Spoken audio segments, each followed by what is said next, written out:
Assalamualaikum warahmatullahi wabarakatuh. Bertemu kembali dengan video pembelajaran sosiologi. Bagaimana keadaan Ananda pada kesempatan kali ini? Semoga semua yang menyaksikan tayangan video pembelajaran dari channel ini berada dalam keadaan sehat walafiat. Baiklah Ananda sekalian, pada kesempatan kali ini video pembelajaran akan membahas tentang materi sosialisasi. Ini merupakan materi untuk siswa kelas 10. Nah, yang akan kita kupas yang pertama adalah pengertian sosialisasi, kemudian tujuan sosialisasi, jenis-jenis sosialisasi, proses sosialisasi, dan yang terakhir media atau agen sosialisasi. Baiklah Ananda sekalian, mari sama-sama kita mulai belajar pada kesempatan kali ini. Nah, kita mulai dari pengertian sosialisasi. Menurut Peter L. Berger, sosialisasi merupakan proses individu menjadi anggota masyarakat yang partisipatif. Nah, artinya apa? Melalui proses sosialisasi ini, seseorang akan belajar menjadi anggota masyarakat yang bisa berpartisipasi secara aktif dalam kehidupan masyarakat. Ya, contohnya saja kita ambil contoh yang sederhana, misalkan di rumah seperti pada gambar ini, seorang anak perempuan yang belajar untuk memasak melalui proses belajar ini diharapkan nanti setelah dewasa dia mampu berpartisipasi atau melaksanakan perannya sebagai seorang wanita yang seutuhnya dengan memiliki kemampuan untuk memasak. Nah, ini contoh dari definisi Peter L. Berger. Nah, kemudian Horton dan Huhn mengemukakan bahwa sosialisasi adalah proses seseorang menghayati norma-norma dalam kelompok di mana ia hidup. Nah, poin penting dari Horton dan Huhn bahwa dalam sosialisasi ini seseorang akan belajar untuk menghayati apa saja norma-norma yang ada yang berlaku di dalam kehidupan masyarakatnya, di dalam kelompok masyarakat di mana ia hidup. Nah, inilah poin penting dari sosialisasi menurut Horton dan Huhn. Ya, selanjutnya adalah Edward Shields mengemukakan sosialisasi merupakan proses sosial seumur hidup seseorang yang dijalani sebagai anggota kelompok dan masyarakatnya melalui pembelajaran kebudayaan. Nah, poin penting dari Edward Shields bahwa sosialisasi ini bukan hanya terjadi ketika seseorang itu kecil, bukan hanya terjadi ketika seseorang beranjak remaja, kemudian dewasa, namun sosialisasi ini terjadi seumur hidup. Artinya sejak seseorang dilahirkan sampai dia meninggal dunia. Nah, ini sebenarnya pelajaran sepanjang hayat itu adalah sosialisasi di mana seseorang belajar berlangsung selama seumur hidupnya. Yaitu melalui pembelajaran kebudayaan, nilai-nilai, norma-norma, adat istiadat, dan segala yang ada dalam kebudayaannya. Nah, inilah sosialisasi menurut Edward Shields. Nah, kemudian kita akan kaji apa tujuan sosialisasi. Yang pertama, mengetahui nilai dan norma yang berlaku dalam suatu masyarakat. Tadi sudah kita bahas berdasarkan pengertian sosialisasi menurut Horton dan Huhn menghayati norma. Jadi melalui sosialisasi ini seseorang akan mempelajari, mengetahui nilai-nilai apa saja, norma-norma apa saja yang berlaku di dalam masyarakatnya. Nah, kemudian yang kedua adalah mengetahui lingkungan sosial budaya. Dia tahu di lingkungan sosial budaya ini, di lingkungan sosial budaya mana ia tinggal apa saja budaya-budaya yang ada di situ, apa saja bagaimana kondisi lingkungan sosialnya Nah, ini yang harus diketahui dalam proses sosialisasi. Kemudian yang ketiga, membantu pengendalian fungsi-fungsi organik seperti seorang anak yang baru dilahirkan diajarkan oleh orang tuanya pertama kali dari perkembangan motoriknya, organ-organ tubuhnya, bagaimana dia bisa membalikkan badannya ketika dia masih bayi, kemudian bagaimana ia bisa merangkak, bagaimana kemudian akhirnya ia bisa berdiri kemudian bagaimana ia bisa memakai pakaian sendiri dan lain sebagainya. Nah, ini merupakan bentuk pengendalian atau membantu pengendalian fungsi-fungsi organik. Nah, kemudian juga yang terpenting adalah menambah kemampuan berkomunikasi. Melalui sosialisasi, orang tua mengajarkan mulai dari perkataan yang simpel, misalnya makan, kemudian minum, memanggil orang tuanya dengan sebutan ayah, dan seterusnya Nah, ini merupakan tujuan sosialisasi, menambah kemampuan berkomunikasi. Nah, kemudian yang selanjutnya adalah memberikan keterampilan yang dibutuhkan individu dalam kehidupan di tengah masyarakat. Keterampilan apa contohnya? Keterampilan untuk berinteraksi, keterampilan untuk menjalin hubungan dengan orang lain menjalin kerjasama dan lain sebagainya. Nah, ini merupakan salah satu tujuan dari sosialisasi. Dan kemudian selanjutnya adalah menanamkan nilai dan kepercayaan pokok yang telah ada di dalam masyarakat. Ini sebenarnya berhubungan dengan poin yang pertama ya, mengetahui nilai. Tapi pada tujuan yang disampaikan ini adalah nilai-nilai itu ditanamkan di dalam diri seseorang ya, terutama sekali mengenai kepercayaan atau religi yang ada di dalam kehidupan masyarakat tersebut. Nah, yang terakhir, sosialisasi ini bertujuan agar seseorang tahu identitas dirinya, siapa dia, dari mana ia berasal ya, norma-norma nilai apa saja yang ada dalam kehidupan masyarakatnya. Nah, inilah tujuan sosialisasi, yaitu membantu individu untuk mengetahui identitas dirinya. Nah, kemudian kita lanjutkan dengan jenis sosialisasi. Ada sosialisasi primer, kemudian ada juga sosialisasi sekunder. Apa itu sosialisasi primer? Sosialisasi primer merupakan sosialisasi yang pertama yang dijalani oleh individu semasa kecil ya, setelah ia dilahirkan ya, sampai kemudian kira-kira sebelum ia masuk ke sekolah. Nah, ini berada dalam sosialisasi primer. Dan ingat bahwa sosialisasi primer merupakan sosialisasi yang penting ya, karena sosialisasi primer ini berperan sebagai pembentuk kepribadian anak. Nah, pada sosialisasi primer, agen sosialisasi atau media sosialisasi yang berperan adalah keluarga. Nah, dilanjutkan berikutnya adalah sosialisasi sekunder. Sosialisasi sekunder merupakan proses selanjutnya yang memperkenalkan individu ke dalam sektor baru dari dunia objektif masyarakatnya. Nah, setelah seseorang dibentuk melalui keluarga, kemudian dia akan melanjutkan ya, akan bersekolah. Maka di sini agen sosialisasinya adalah lembaga pendidikan. Kemudian dia akan bergaul dengan teman-temannya. Nah, di sini agen sosialisasinya adalah peer group.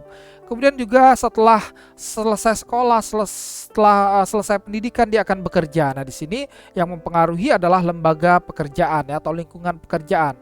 Nah, kemudian selanjutnya dan seterusnya adalah lingkungan yang lebih luas lagi daripada keluarga. Nah, inilah sosialisasi sekunder. Nah, dalam sosialisasi sekunder ini ada dua proses. Yang pertama adalah resosialisasi, kemudian desosialisasi. Resosialisasi merupakan pemberian suatu identitas diri yang baru. Sedangkan desosialisasi adalah seorang mengalami pencabutan identitas diri yang lama. Misalkan setelah seseorang berhasil menyelesaikan pendidikan sarjana, kemudian dia diterima bekerja. Artinya apa? Dia melepaskan statusnya sebagai seorang mahasiswa ya, sebagai seorang mahasiswa menjadi seorang karyawan atau seorang pegawai dan lain sebagainya. Artinya dia mendapatkan suatu identitas diri yang baru. Nah, ini juga berhubungan dengan desosialisasi. Ketika status barunya itu diperoleh, maka otomatis status lamanya sebagai mahasiswa akan dicabut. Nah, begitu juga ketika seseorang akan menikah, dia akan mendapatkan resosialisasi berupa identitas diri yang baru sebagai seorang suami atau istri. Nah, tentu saja bersamaan dengan itu statusnya sebagai seorang lajang akan dicabut. Nah, inilah yang dimaksud dengan resosialisasi dan desosialisasi. Nah, kita akan lanjutkan tentang proses sosialisasi ya. Jadi ada 4 tahap dalam proses sosialisasi, mulai dari tahap persiapan atau preparatory stage, ada tahap meniru atau play stage, ada tahap siap bertindak atau game stage, kemudian tahap penerimaan norma kolektif atau generalized stage. Nah, tahap persiapan dialami sejak seseorang itu dilahirkan ya, saat seseorang anak mempersiapkan diri untuk mengenal dunia sosialnya. Artinya ketika seorang anak itu lahir, nah dia sudah mulai masuk ke dalam tahap persiapan. Nah, selanjutnya adalah tahap meniru. Pada tahap meniru ini anak sudah bisa berkomunikasi ya. Dan pada tahap ini, anak ini sudah semakin sempurna untuk menirukan peran-peran yang dilakukan oleh orang dewasa. Seperti anak-anak yang bermain peran ya, menjadi seorang ibu, dia bermain masak-masakan, kemudian seorang anak laki-laki ya yang bermain polisi-polisian dan lain sebagainya, dia meniru peran-peran yang dilakukan oleh orang dewasa. Nah, ini namanya play stage, tahap meniru. Selanjutnya adalah tahap siap bertindak. Dalam tahap siap bertindak ini peniruan itu sudah mulai berkurang dan digantikan dengan peran yang secara langsung dimainkan sendiri dengan penuh kesadaran. Artinya anak-anak sudah tidak berkurang proses menirunya, dia sudah mulai berinteraksi, bertindak secara langsung ya dengan penuh kesadaran. Dia sudah tahu peran dirinya dan dia juga sudah memahami peran dari orang lain. Nah, inilah yang disebut dengan tahap game stage atau tahap siap bertindak. Nah, yang terakhir adalah tahap generalized stage atau tahap penerimaan norma kolektif. Pada tahap ini, seseorang telah dianggap dewasa, ia sudah dapat menempatkan dirinya pada posisi masyarakat yang lebih luas. Artinya, pada tahap generalized stage ini, seseorang sudah dianggap ya, sudah bukan lagi anak-anak, dia sudah dianggap sebagai orang dewasa yang sudah berpartisipasi aktif dalam kehidupan masyarakat. Nah, kemudian kita lanjutkan, yang terakhir adalah media sosialisasi atau agen sosialisasi. Yang pertama adalah keluarga, kemudian ada kelompok bermain atau peer group, ada sekolah, ada lingkungan kerja, dan ada media massa. Nah, kita mulai dari keluarga ya. Ketika anak itu baru dilahirkan, dia akan mengalami proses sosialisasi yang pertama di dalam keluarganya. Nah, dari sinilah pertama kali anak mengenal lingkungan sosial dan budayanya.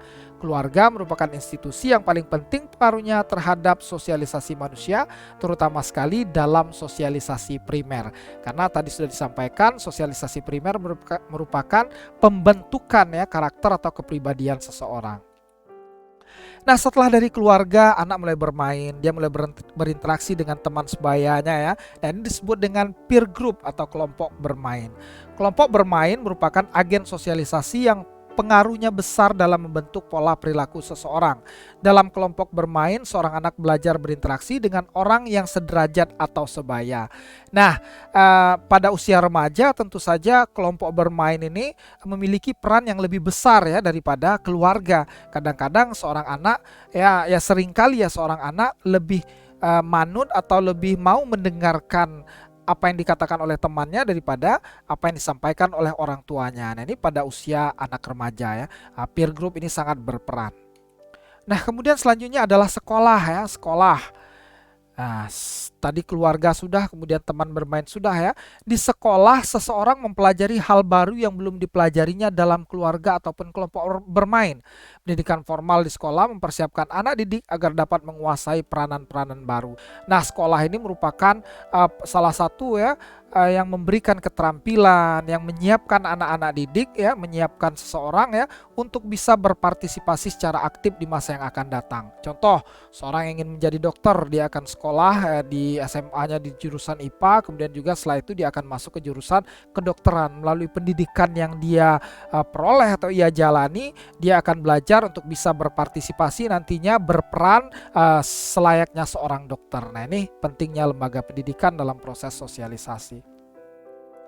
Nah, selanjutnya adalah lingkungan kerja. Setelah melalui pendidikan, seseorang akan melanjutkan karirnya ya, seorang akan bekerja ya pada suatu lingkungan atau suatu instansi tertentu ya, perusahaan tertentu misalnya. Nah, setiap kelompok lingkungan kerja ini memiliki aturan tersendiri ya. Jika seseorang melanggar, maka dia akan mendapatkan sanksi. Nah, oleh karena itu seseorang akan menyesuaikan perilakunya dengan nilai dan norma yang berlaku di dalam lingkungan kerjanya. Nah, dalam hubungan sosial di lingkungan kerja, setiap orang harus menjalankan peran sesuai dengan kedudukannya. Jika dia seorang staf, maka dia harus melaksanakan peranannya sebagai seorang staf. Jika dia seorang manajer, maka dia harus melaksanakan peranannya sebagai seorang manajer. Dan lingkungan kerja ini juga membentuk menjadi agen sosialisasi yang penting. Nah, selanjutnya adalah media massa. Nah, kehadiran media massa mempengaruhi sikap dan tindakan anggota masyarakat. Nilai dan norma yang disampaikan dan disajikan oleh media massa akan tertanam dalam diri seseorang melalui penglihatan ataupun pendengaran. Dan informasi melalui media massa dapat bersifat positif atau negatif. Nah, media massa ini ada yang media cetak, ada juga media elektronik. Nah, saat ini ya dalam kehidupan kita di dunia digital ya, di era revolusi industri 4.0 ini, media digital atau media elektronik ini sangat berpengaruh. Mulai dari televisi, kemudian keberadaan smartphone ya dengan koneksi internetnya. Nah, ini secara tidak langsung akan mempengaruhi sikap dan tindakan kita. Ya. Kadangkala ya, seringkali ya nilai dan norma yang disampaikan oleh media massa ini tertanam ya di dalam diri seseorang. Ketika kita menonton tayangan video YouTube contohnya, ketika kita mendengar berita contohnya. Nah, seringkali juga informasi ini tidak selamanya bersifat positif ya. Ada kalanya informasi yang disajikan oleh media massa itu bersifat negatif. Nah, itulah bagaimana kemampuan kita ya untuk memfilter hal itu sehingga kita mengambil hal-hal positif dari media massa ini dalam proses sosialisasi kita. Nah, inilah Ananda sekalian materi yang kita bahas pada kesempatan kali ini, mulai dari pengertian sosialisasi, tujuannya ya, jenisnya, kemudian prosesnya, dan yang terakhir media atau agen sosialisasi. Nah, terima kasih Ananda sekalian sudah menyaksikan tayangan video pembelajaran ini. Semoga materi ini dapat Ananda pahami dengan baik. Sampai bertemu pada video pembelajaran berikutnya. Terima kasih atas perhatiannya. Jangan lupa bagi yang belum subscribe channel ini, silakan subscribe channel ini sekarang juga. Terima kasih. Wassalamualaikum warahmatullahi wabarakatuh.